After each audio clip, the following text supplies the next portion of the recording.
Hey guys, Charles Calloway here, 15 on the scene.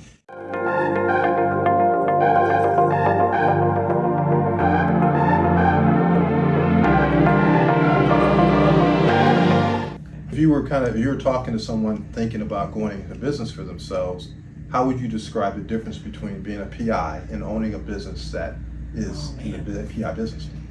Managing your team is probably the biggest challenge. You can kind of get everything set up, but as your cases come in, you have to determine the correct person to work that case, the best way to solve the client's issue. So there's a lot more like project management, I guess, more than, just being out in the field. In the field, you have an assignment, you go do the job, you watch the person. It really doesn't matter what's happening, everywhere else. You just focus on that one thing. As the owner, you got to make sure, invoices get out and, retainers come in and, the work product looks the way that it's supposed to.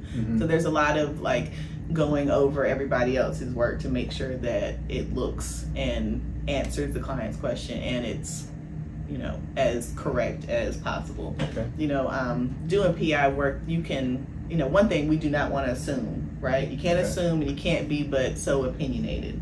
About the case, about your client, about anything, right? You need to just focus on the task at hand, how to get there, and then setting up the people in the right places to get that done. So we always say your opinion doesn't matter.